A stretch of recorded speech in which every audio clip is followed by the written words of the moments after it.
NBA title. The winner of Game 1 has gone on to win the series 71% of the time. Boston has won 13 titles after winning Game 1, while the Warriors had won 13 straight Game 1s at home under Steve Kerr before the loss last night. So now that we've seen these teams face off, should the Celtics be favored now, Legs? No question they should be favored now. I mean, there's no doubt. Listen, they went in, they stole Game 1. They got home court now. And I thought this was a coin flip series going in.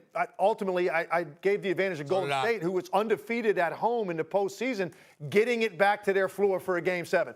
That's ultimately why I picked them. But for me, it was that close. The margin is razor thin here. So now that you've stolen the game in this fashion, this dominant in the fourth quarter, yeah, you'd be foolish not to think now that the Boston Celtics are the favorites. All I'm going to say is Golden State is not a team that's going to go away. And I hear what you're saying about matchups and the personnel's not changing. But what can change, clearly, is you can clean up. Listen, there was half a dozen times in the fourth quarter they overreacted to penetration. They overreacted to Brown and Tatum, and they had too many guys flooding to the lane with too great a distance to get back to the three-point line. That is correctable. Offensively, they can go look at the third quarter. They can look at the start of the game.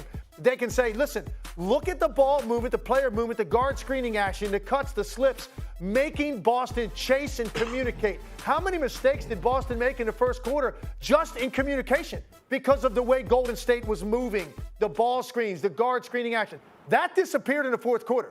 So there are things Golden State is going to address, and I think they're too good a team to go down 2-0, losing the first two at home. I think they win Game 2, and now look, the burden is on them. Can you go win a road game in Boston? That's what it's going to come down to, and if they can, then all of a sudden Golden State will be the favorite again. But for now, absolutely, Boston should be favored from this point on because they did what they had to do. They stole the first game. Okay.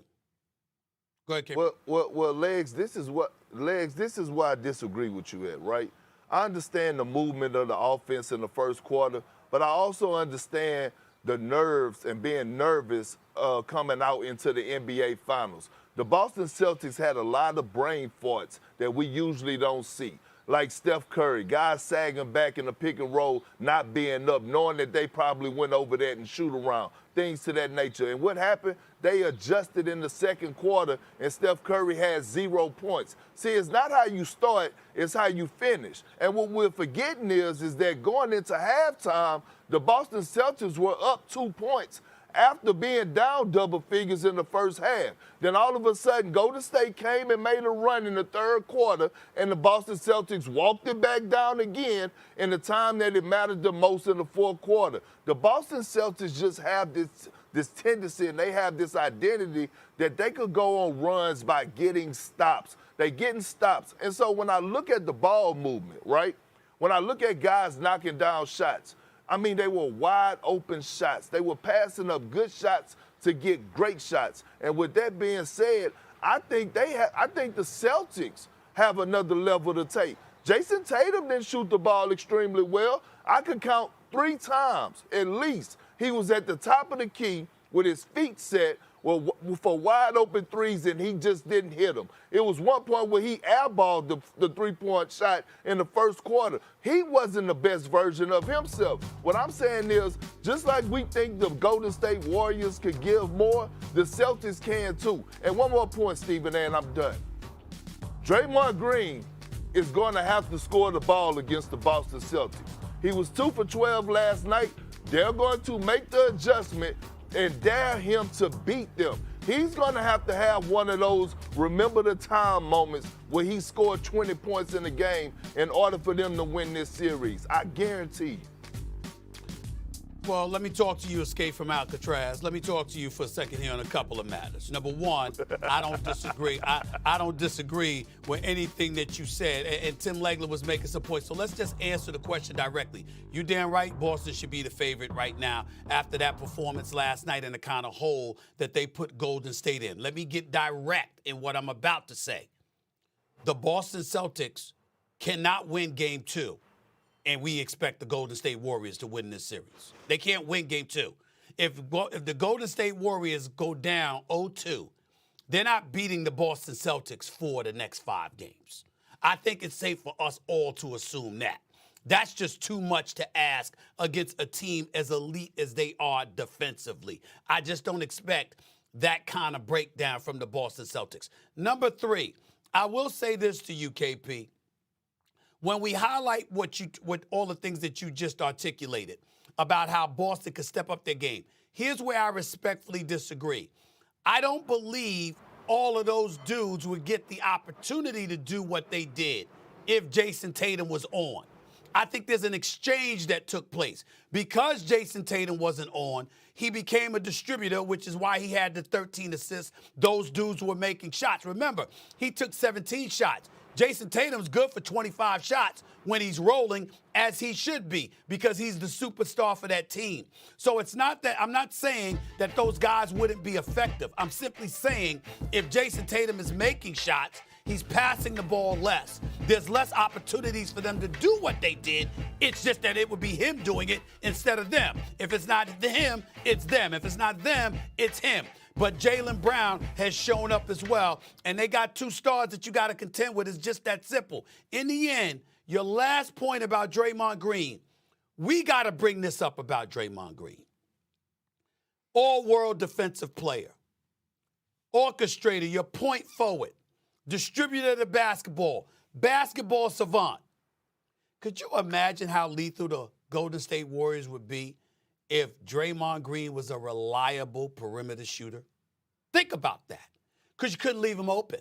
And then that would open the floodgates. Well, yeah, years ago, he would have been the MVP of the finals that they lost to Cleveland the way he played in that Game 7. Remember that? He got ejected. I'm sorry, he got suspended for Game 5. Came back in Game 6, they lost to Cleveland. Game 7, he played lights out, was absolutely spectacular. And I believe in Dre that when you put the pressure on him and you point to him and you say it's you, if you don't do this, they gonna lose. I think that he'll make sure he does his job. But he has to, because Boston is daring him to do so. I also think Gary Payton Jr., what the hell you got him activated for the game and not play him? The big boy that they got coming off the bench. I always forget how to pronounce his name. But, this brother here can hit some points. He can hit some threes. You need size, but you need an offensive threat that's playing your 4, your 5, because Boston's going to key on the guards. If you Steve Kerr, you got to take these kind of chances. And also you got to play a defender like Kuminga, because his athleticism and his length might help you on the defensive end of the floor as well. I think that there's a lot that Steve Kerr could do. But they got to do it, man, because Boston is no joke. They better respect the others. That's what they better do. They better respect the others. They better respect Big Al Horford like he didn't outplay Giannis in that Game 4 on the road in Milwaukee when he went for 26 or 28 points.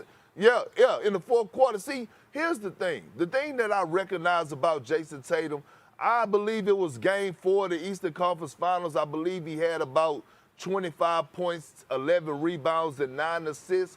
He shot the ball 21 times in that game. See, Jason Tatum, Stephen A. and Legs, he's growing right before our very eyes. See, just because they call your play doesn't mean it's your shot.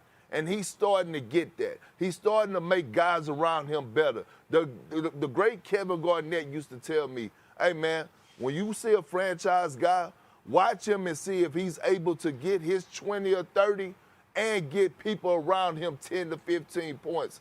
That's what we're seeing out of Jason Tatum.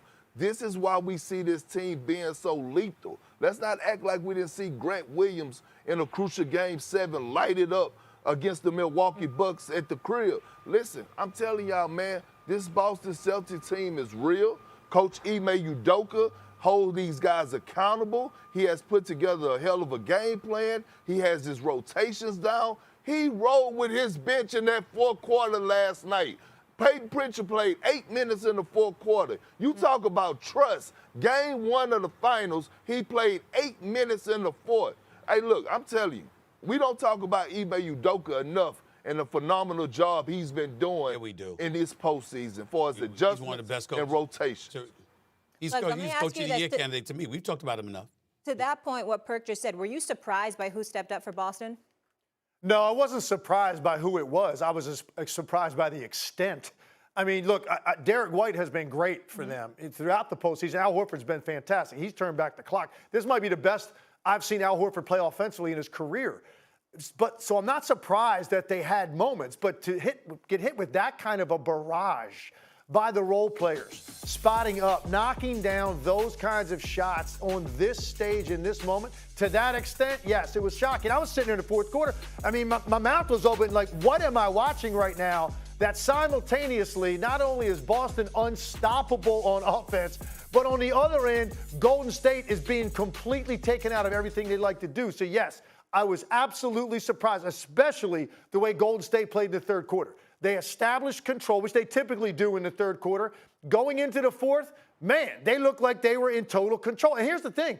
They're also an elite defensive team, and I'm thinking you get a double-digit lead, even if your offense bogs down, your defense should be able to keep you at least in the moment so that then your offense can win it if it's a one-possession game late.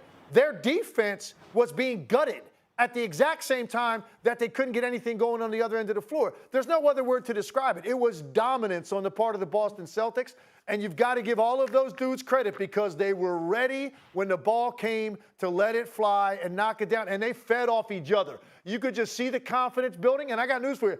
When Boston left the arena last night to go back to the hotel, I guarantee you they're looking at each other's eyes. You know what they're saying to themselves?